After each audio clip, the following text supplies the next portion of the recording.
Bonjour à tous. Bienvenue dans cette retraite en ligne que nous allons vivre pendant ces jours saints. Chacun d'entre vous y participe depuis sa maison et c'est pour cela que je vous invite aujourd'hui dans l'oratoire de la maison paroissiale de Saint-Didier où chaque matin je prends un temps de prière. Évidemment, depuis le début du confinement, j'y passe un peu plus de temps que d'habitude. En fait, dans cet enseignement, je voudrais t'aider à vivre ce jeudi saint si particulier à partir du sens profond de cette fête. Le jeudi saint, aujourd'hui, l'Église célèbre dans la joie plusieurs cadeaux que le Seigneur nous a faits lors du dernier repas avec ses disciples. Le premier cadeau, je pense que tu y as pensé tout de suite, c'est évidemment l'Eucharistie. Le pain et le vin qui deviennent le corps et le sang de Jésus, nourriture de notre vie chrétienne. En fait, si tu y fais attention, dans tous les sacrements, Dieu nous donne quelque chose. Par exemple, dans le baptême, Dieu te donne la grâce, la vie d'enfant de Dieu. Dans la confession, Dieu te donne le pardon des péchés du passé et la force pour vivre les défis de l'avenir. Ou alors, dans la confirmation, Dieu te donne la force dont tu as besoin pour témoigner par tes paroles et par tes actes de l'amour et de la puissance de Dieu. Dans l'Eucharistie, ce que Dieu te donne, c'est Jésus lui-même.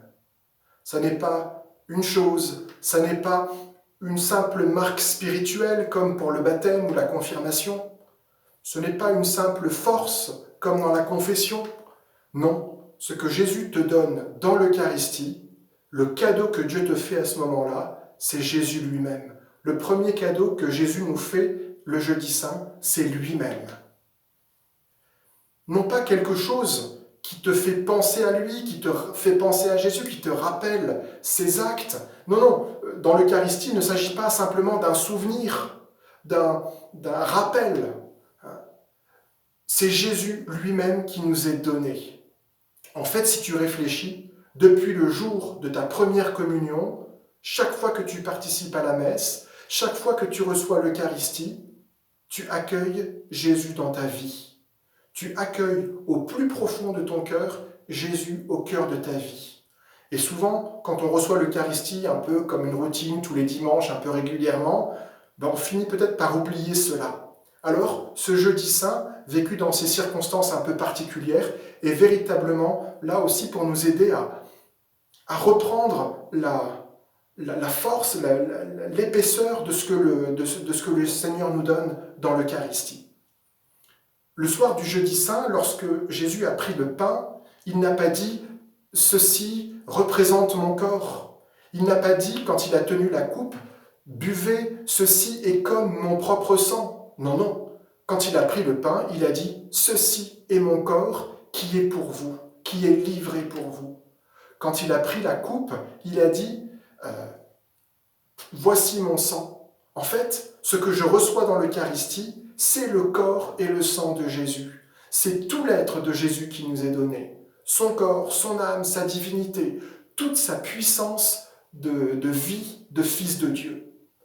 Et ça, on a tendance à l'oublier. Alors peut-être, aujourd'hui, souvenons-nous de ce que le Seigneur nous donne dans l'Eucharistie.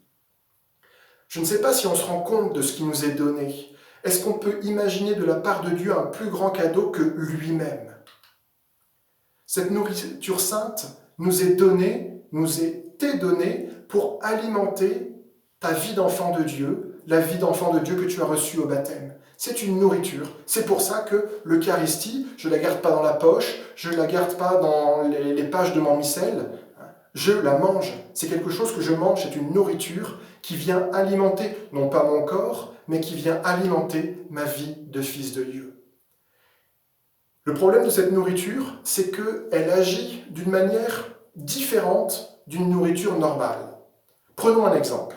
Lorsque je mange un repas ordinaire, à la cantine, à la maison, peut-être même au McDo, mais ça j'en suis pas sûr, dans un repas ordinaire, la nourriture que tu absorbes, elle est digérée par ton organisme qui la transforme en ce dont tu as besoin pour vivre, de l'énergie, des muscles, des os.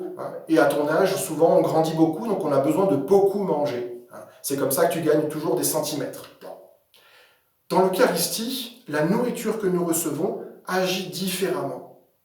En fait, la nourriture que je reçois, la nourriture que tu reçois, devient une nourriture pour ta vie spirituelle et finalement, c'est ta vie d'enfant de Dieu qui est transformée à l'image de la nourriture que tu as reçue. Toi qui reçois cette nourriture, tu deviens cette nourriture que tu absorbes. J'imagine que dans ta paroisse, tu dois parfois chanter ce chant de communion. Devenez ce que vous recevez, devenez le corps du Christ. Devenez ce que vous recevez, devenez le corps du Christ. Deviens ce que tu reçois, deviens le corps du Christ. Dans l'Eucharistie, cette nourriture me transforme en elle-même. Jésus-Christ transforme ma vie en vie de fils de Dieu. Et ça, là aussi, on a souvent du mal à l'imaginer. Dans l'Eucharistie, je deviens le corps du Christ. Dans l'Eucharistie, tu deviens le corps du Christ. Ta vie d'enfant de Dieu, qui a commencé au baptême, devient de plus en plus à l'image de la vie du Christ. Et c'est pour que sa vie puisse être transmise que Jésus nous a fait un deuxième cadeau le soir du jeudi saint. Il a dit à ses apôtres, « Faites ceci en mémoire de moi ». C'est pour ça que, depuis 2000 ans, l'Église reproduit les gestes de Jésus. Elle reproduit les paroles de Jésus avec, là aussi, du pain et du vin. Mais pour cela, Jésus nous a aussi laissé un cadeau. Pour accueillir ce don de Dieu, ce don qui est Jésus lui-même, l'Église doit sans cesse refaire le geste de Jésus et continuer à offrir le sacrifice que Jésus a accompli par avance le soir du dernier repas et qu'il a réalisé en plénitude sur la croix. Et c'est pour cela que Jésus a donné à l'Église les prêtres qui sont chargés de faire cela en mémoire de Jésus. Donc le deuxième cadeau que Jésus nous fait en ce jeudi saint, c'est les prêtres. Et puis les évêques aussi qui sont prêtres en plénitude, afin que toute l'Église puisse recevoir le corps et le sang de Jésus. Cette vie divine qui jaillit de Jésus et qui fait croître notre vie d'enfant de Dieu. Si tu veux, je te propose un petit défi, tu pourras le mettre dans les défis du site internet. Tu peux envoyer aujourd'hui un petit message d'affection et d'amitié aux prêtres que tu connais, à tous les prêtres que tu connais, ton curé de paroisse, ton aumônier de collège ou de lycée, pour leur souhaiter une bonne fête, pour leur souhaiter même un joyeux anniversaire. Mais peut-être que cet anniversaire, cette fête que tu leur souhaites, c'est plus que cela, c'est aussi une manière de leur dire que tu pries pour eux. Les prêtres ont besoin qu'on prie pour eux.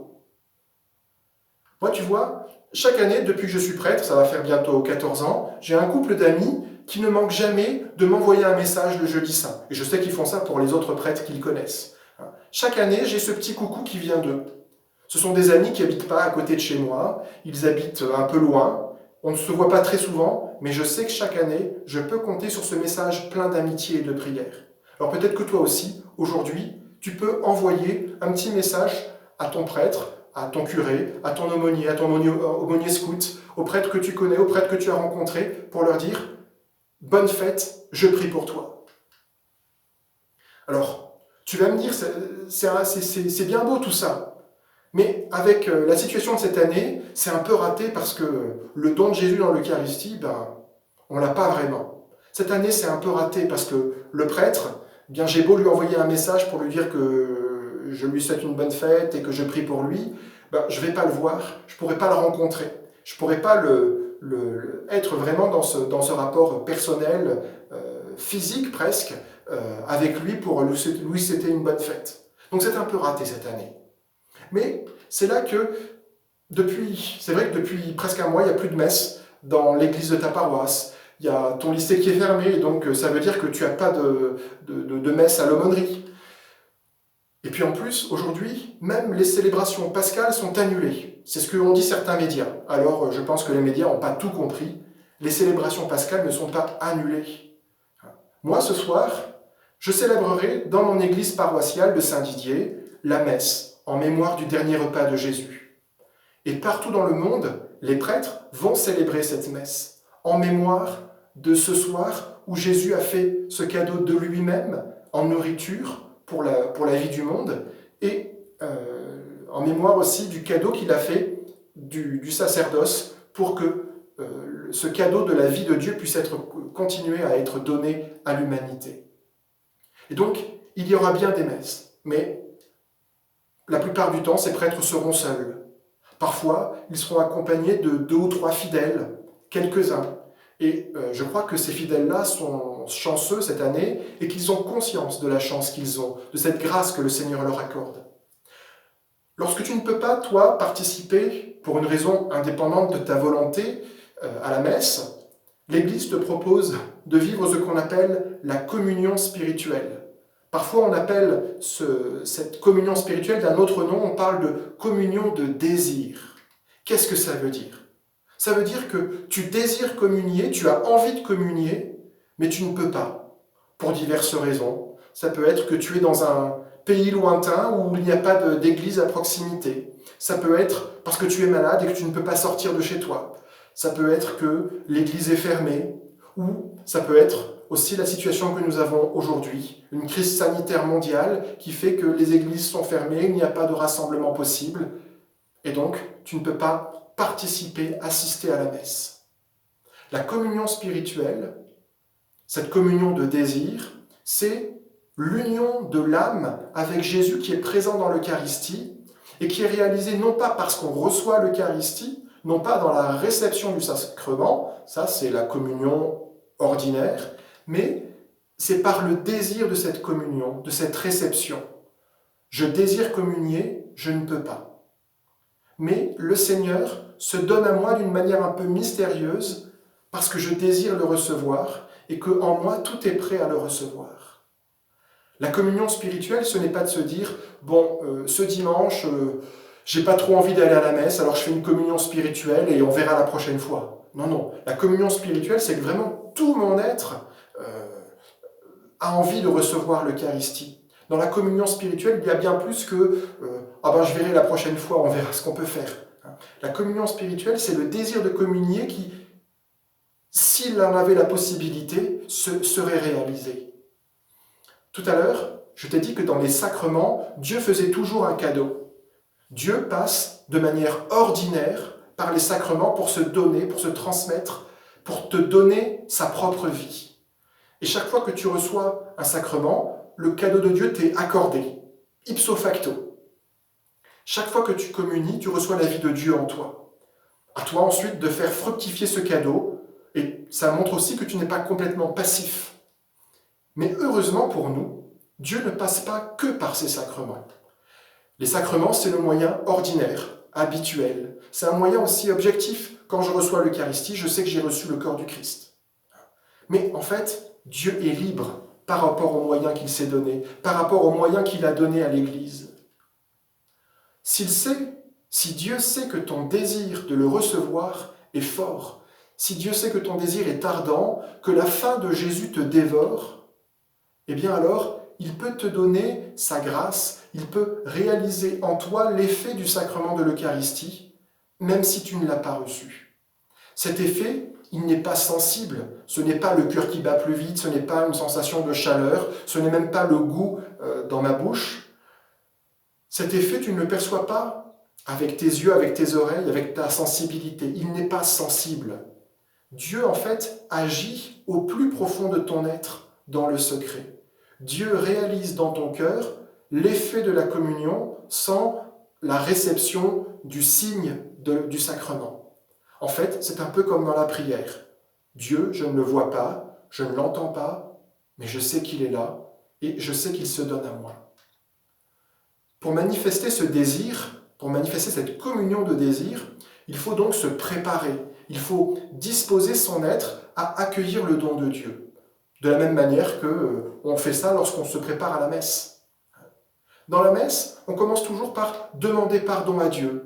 Et donc, dans ta communion spirituelle, tu peux commencer à demander pardon à Dieu pour bien les péchés que tu as faits, les moments où tu as été infidèle, les prières que tu as que tu as pu rater ou que tu as pu oublier, ou tu as pu faire exprès de ne pas faire, plus exactement. Les moments où tu comprends bien que tu as manqué d'amour, en fait. Demander pardon au Seigneur, première chose.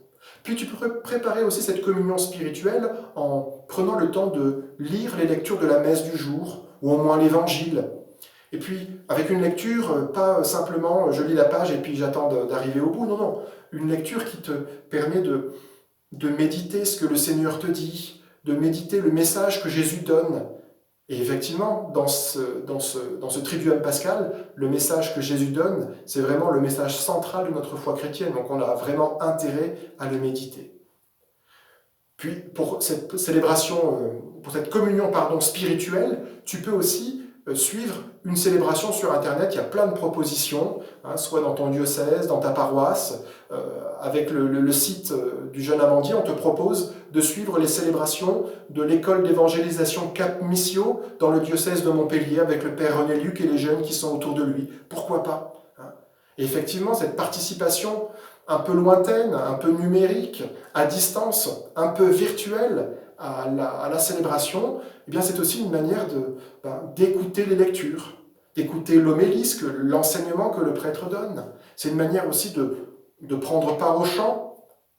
Mais c'est vrai que si cette célébration c'était simplement un fond sonore qui accompagne une autre activité comme de faire du sport, ou ranger ta chambre, ou de faire tes devoirs de classe, ou de répondre à tes mails et à tes textos avec WhatsApp ou je ne sais quoi, on sent bien que c'est pas vraiment une participation, c'est quelque chose qui est présent, mais qui n'est pas vraiment là.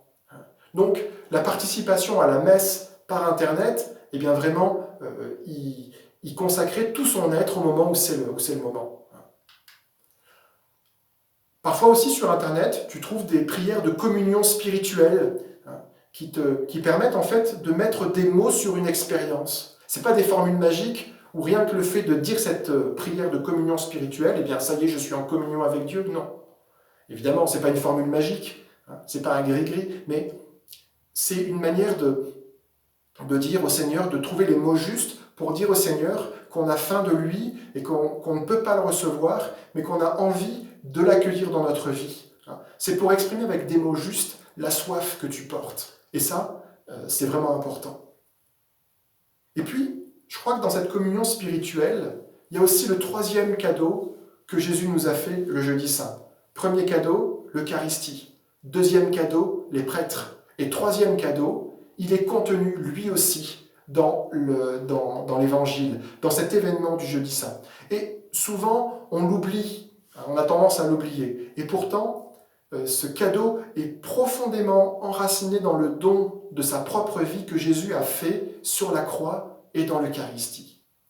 Tu te souviens que ce soir-là, c'est marqué dans l'Évangile, ce soir-là, Jésus, au cours du repas, se lève, dépose son vêtement, prend un linge qu'il se noue à la ceinture, il verse de l'eau dans un bassin et il se met à laver les pieds de ses disciples. Le lavement des pieds, quel mystère! Un geste inouï. Et habituellement, dans la liturgie du jeudi saint, on reproduit ce geste. Pas pour faire comme Jésus, pas pour imiter ce que Jésus a fait, pas pour reproduire ce que Jésus a fait, mais pour que véritablement, en refaisant ce geste, on se mette vraiment dans la disposition spirituelle qui est celle de Jésus, dans l'état d'esprit qui est celui de Jésus. Dans le lavement des pieds, que se passe-t-il ? Jésus, le Maître et le Seigneur. Jésus, celui qui a passé 3 ans avec ses disciples sur les routes de Galilée, à faire des miracles, à enseigner, Jésus abandonne tout ce qu'il a. Il abandonne tout ce qu'il est et il prend la place du serviteur.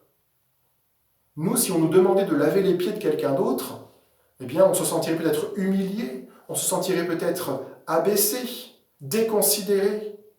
Non, Jésus se fait le serviteur de ses disciples.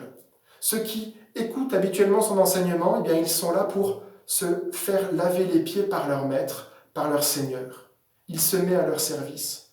À tel point que même, si tu te souviens, Pierre, il n'a pas envie parce qu'il se sent indigne que Jésus lui lave les pieds. Puis quand Jésus lui fait comprendre ce qui se passe, eh bien Pierre a envie d'avoir la tête et tout le corps lavé par Jésus, pas seulement les pieds. Et donc ce geste du lavement des pieds, où Jésus se met au service de ses disciples, eh bien, il est lié aussi à un don particulier que Jésus fait au moment du Jeudi Saint, c'est celui du commandement nouveau. Parce que Jésus nous dit là aussi de refaire ce geste, de nous laver les pieds les uns aux autres. Et il y a des communautés dans lesquelles, pour manifester le pardon, le partage, eh bien, on fait ce geste du lavement des pieds. Mais peu après avoir lavé les pieds à ses disciples, Jésus leur donne un commandement nouveau. Il leur dit ces paroles. « Aimez-vous les uns les autres comme je vous ai aimé. » Alors ça, tu connais parce que c'est un peu la tarte à la crème, on en entend parler un peu tout le temps. Mais en fait, si on fait attention, s'aimer les uns les autres, je comprends qu'on puisse le désirer. Je comprends qu'on puisse vouloir s'aimer les uns les autres parce qu'on a toujours tout intérêt à ce que dans les relations humaines, les choses aillent bien, qu'il y ait une certaine concorde. C'est quand même plus pratique quand on s'entend bien avec ceux avec qui on vit. Donc c'est quand même pratique de s'aimer les uns les autres. Mais en fait, ce que Jésus nous demande, ça va bien au-delà. Ce que Jésus nous demande dans ce commandement, c'est de s'aimer les uns les autres comme il nous a aimés.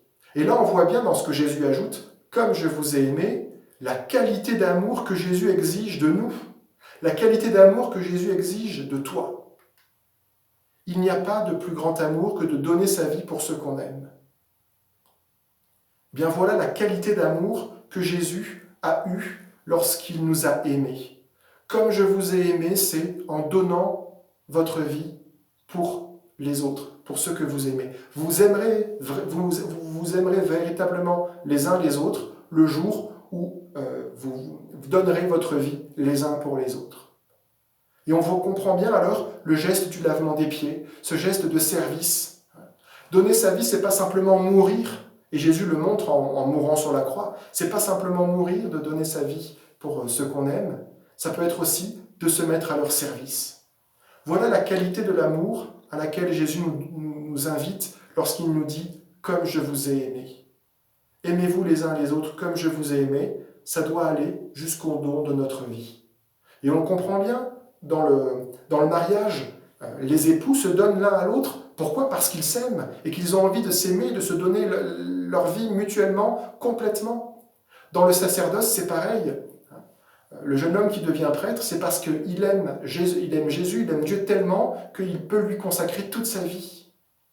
Et toute notre vie chrétienne, elle doit être marquée par cet amour qui va jusqu'au don de notre vie. Même si on ne se marie pas, même si on devient prêtre, même si on ne devient pas prêtre, pardon. Voilà. Toi aussi, quand tu ne peux pas participer à la messe, lorsque tu es obligé, entre guillemets, de faire une communion spirituelle, eh bien, tu montres ton désir de Jésus en faisant comme lui, en te mettant au service des autres. J'imagine qu'en ce moment, vivre le confinement en famille ne doit pas être toujours facile. Parce que tes parents sont stressés, peut-être qu'il y a des problèmes de travail, de chômage, de télétravail, de connexion Internet qui ne marche pas. Peut-être que tes frères et sœurs font du bruit, ils te dérangent, tu les as toujours dans les pattes, alors que quand tu es au lycée, tu es au moins avec tes copains. Ben non. Voilà le lieu aujourd'hui où Jésus te demande d'aimer les uns les autres, d'aimer les autres comme Jésus t'a aimé. D'aimer les autres en leur donnant ta vie.